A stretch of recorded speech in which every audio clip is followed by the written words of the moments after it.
다음 시간에는 전체적인 환율, 금리, 경기의 방향성 그 영상으로 돌아오겠습니다.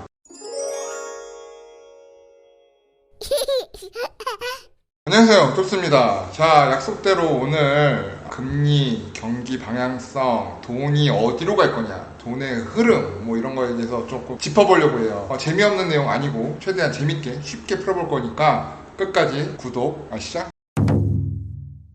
자, 잭슨홀 미팅 관련해서 엄청 영상들 많이 보셨을 거예요. 그래서 긴 얘기 할 필요는 없고, 이제 파월이, 야, 나 이제 뭐, 인플레이션 파이터 그만하고, 이제 실업률을 책임지는 이제 실업률 파이터가 돼서 미국의 어떤 경기 안정을 가져오도록 하겠다. 자, 그래서 이제 금리를 내리겠다. 뭐 이렇게 한 게 결론이죠. 그래서, 전체적으로는 올해 안에 1%가 지금 예상이 되고 있고, 적어도 0.75, 한 3번 정도. 그래서 빅컷이 있을 거냐, 없을 거냐, 뭐 이런 얘기들이 있는 것 같아요. 자, 제일 중요한 거는 인플레이션 파이터 이제 안 한대잖아. 그게 중요한 거야. 예. 인플레이션 파이터 이제 안 한다고 하니까 실업률은 제가 볼 때는 더 오를 거거든요. 그래서 금리는 내리는 건 이제 기정사실화 됐다. 그래서 실업률이 얼마나 오르냐에 따라서 1% 내릴 거냐, 0.75 내릴 거냐, 이 정도만 판단하시면 돼요. 자, 이렇게 되면 변화가 생기는 게 있죠. 일단 경기 자체가 실업률 올라간다는 얘기는 CPI가 안 좋을 수밖에 없어요. 공급 사이드 물가는 다 잡았고 이제 소비 사이드 물가가 내려오는 상황이고, 여기서 물가가 이제 더 내려오게 되면 문제가 되기 때문에 이제 물가가 내려가는 건 좋은 게 아니에요. 그래서 2%대 후반 혹은 중반에서 왔다 갔다 해줘야 되는 거고, 2% 초반까지 내려가게 되면 사인을 올린다고 보시면 돼요. 1%대까지 내려가 버리게 된다는 얘기거든요. 그렇게 되면 이제 뭐 주식시장 개박살 나고 자산시장도 개박살 나겠죠. 그렇게까지 보기엔 좀 어렵고, 한 2% 중반까지는 내려갈 거라고 보고 10배팅을 하시는 게 좋을 것 같습니다. 자, 금리 결정 계속 동결했는데 이제 하방으로 피벗한다. 자, 맨 오른쪽 보시면 실업률 있죠. 실업률. 자, 계속 오르고 있어요. 4%면 안정고용이기 때문에 뭐 리스크 있고 뭐 굉장히 심각한 데이터는 아닙니다. 뭐 실업률이 뭐 미국은 뭐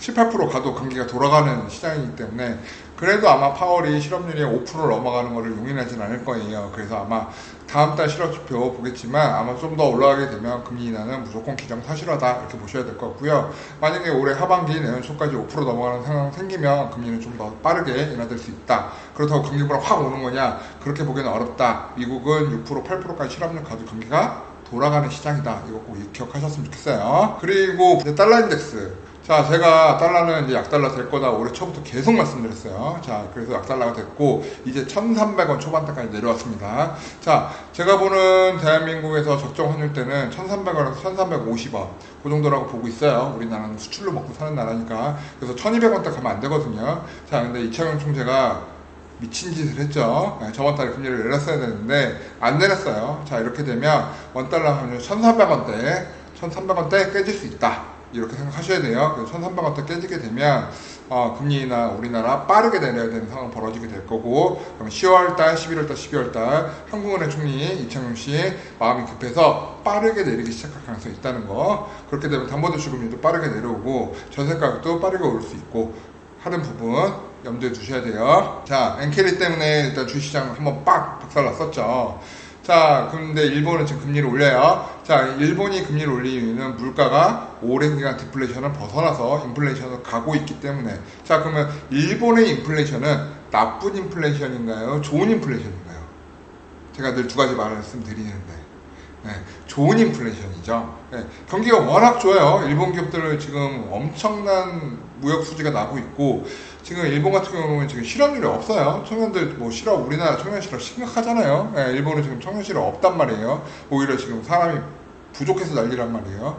그래서 일본 경기 성장이 잘 돌아가고 있기 때문에 지금 물가가 올라오는 거고, 이건 공급 사이드가 문제가 생겨서 올라온 인플레이션이 아니라 소비가 활성화돼서 올라온 인플레이션이에요. 그렇기 때문에 이걸 내버려 두게 되면 양극화가 크게 벌어질 수 있기 때문에 지금 일본은 정상적인 궤도로 가는 과정에서 금리를 올리는 거다, 이렇게 보시면 돼요. 근데 그 과정에서 엔화를 가지고 대출받아서 막 나스닥 투자하고 막 이렇게 막 투자했던 자금들이 일본 돈 갚아야 되니까 그것 때문에 전체적인 글로벌 자산시장이 흔들리는 부분이 있지만, 일본이 문제 있거나 그런 거는 아니라는 거 좀 인식하셔야 되는 부분인 거고. 그래서 이 금리 인상 부분은 이제 일본 경제가 이제 선순환에서 잘 돌아가는 이상은 차분차분 올라갈 가능성이 있어요. 그에 따라서 엔달러 가치는 변동폭이 점점 심해질 거고, 달러의 값어치는 내려가고 엔화의 값어치는 올라갈 가능성이 크다는 거. 이것이 우리나라 경기에는 어떤 영향을 주느냐. 일본의 수출 기업들이 경쟁력이 약화되고 대신 우리나라의 수출 기업들의 경쟁력이 강화된다. 이렇게 보시면 돼요. 그렇게 해석할 수 있는 능력이 필요한 순간입니다. 자, 8월 20일 미친. 정말 저는 뉴스를 보고 정말 지조도 없고 금리 이번에 내려야 되는 거 하는 총재도 인정했어요. 근데 왜 못 내렸어? 부동산 가격의 급등이 우려가 된대. 미친 거 아닙니까? 한국은행 총재가 뭐 국토부 장관이에요? 에? 뭐 부동산이야? 한국은행 총리는 대한민국 전체적인 경제를 총괄하는 수장이에요. 그러면 지금 내수 경기의 불씨가 다 꺼져가기 때문에 지금 그 불씨를 살리려면 금리를 내리고 기업의 자금 조달이 지금 어려운 상태이기 때문에 기업의 자금 조달이 원활할 수 있도록 지금 빠르게 금리 인하를 해야 되는 상황이에요. 원달러 환율이 1,400원대면 경기 안 좋아도 못 내려. 인정한다니까 나도. 근데 지금 1,300원 깨지게 생겼잖아요. 지금. 미쳤어. 지금 금리 내려야 되거든요. 자, 9월달에 못 내려요. 9월달에는 우리나라가 없으니까, 그래서 10월달에 있으니까 10월달에 아마 금리 내리게 될 거고, 만약에 저는 이렇게도 예상해봐요. 9월달에 파월이 0.25 내리지만 실업률이 현 추세로 계속 가게 되면 B컷도 생각하고 있다. 이런 얘기 던지게 되면 하는 총재도 B컷 해야 돼요 이제. 달러 인덱스는 빠르게 더 내려오게 돼서 이제 막 지수 100 깨지게 되면 진짜 우리나라 B컷 해야 됩니다. 그래서 그걸 누구보다 잘 알고 있는 양반이 부동산이 우려돼서 금리를 못 내린다? 아니 지가 무슨 국토부 장관도 아니고 대한민국 경기, 기업과 경기, 내수, 서민의 삶 이런 걸 생각해야 되는 놈이 말이 좀 격하게 나왔네요. 화가 나서. 자, 어쨌든 이창용 총재 다음에는 실수하지 않기를 바라는 마음을 가져봅니다. 자, 한국의 금리 결정에서 자, 물가 지금 2.5잖아. 지금 달러 인덱스 환율 1326원, 여기 지금 1300원 뚫리게 생겼어요. 자, 금리 내려야죠. 자, 금리 내립니다. 자, 이렇게 보시면 됩니다. 자, 선택이 너무 아쉬웠어요. 너무 소심하셨고 너무 눈치 많이 보고 아무래도 정치권의 압력 좀 있지 않았나 이런 생각이 듭니다. 정치권에서 야, 좀 멘트를 좀 이렇게 좀 해줘 라는 압력이 좀 있지 않았나 좀 생각을 하게 되고요. GDP가 지금 전체적으로 수출은 굉장히 좋은데 지금 내수가 안 좋다 보니까 역성장까지 나왔어요. 역성장 나왔는데 금리를 안 내린다? 이러면 안 됩니다. 그래서 현재 올해 총 GDP 올해 예상은 2.4%. 네, 근데 여기서 금리를 빠르게 내려줘야 2.6% 달성 가능하기 때문에 GDP 성장을 위해서라도 빠르게 지금 금리 내려야 되는 상황이라는 거. 지금 뭐 수도권 중심의 주택가격 상승을 하는 총재 입에서 나온다는 게 너무나도 한 국가의 국민으로서 창피하고 쪽팔립니다.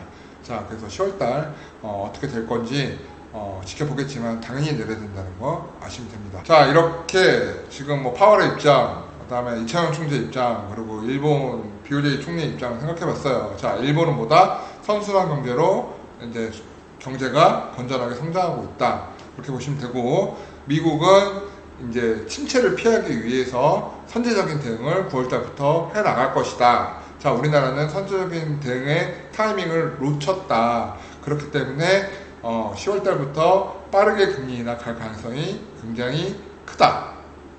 자, 그럼 돈이 어디로 갈까요? 그 해답을 찾으시면 됩니다. 자, 9월 추석 지난 이후 부동산 시장 많은 사람들이 침체 때문에 하락으로 갈 것이다. 지금 상승은 너무 오버롤이다. 이런 얘기해요. 과연 오버롤인지 추석 지나고 또 강세 나올 건지 11월에 데이터 보시면 쫄스가 똑똑하긴 하네 라는 생각 분명히 하실 거라고 믿습니다. 자, 구독, 좋아요, 알림 설정 해주시고요. 어려운 얘기 최대한 쉽게 풀어보려고 했어요. 자, 다음에는 돈 되는 이야기 또 가지고 돌아오겠습니다. 자, 오늘은 여기까지. 감사합니다. 안녕. 오늘의 영상 도움이 되셨나요? 구독과 좋아요는 저희에게 큰 힘이 됩니다.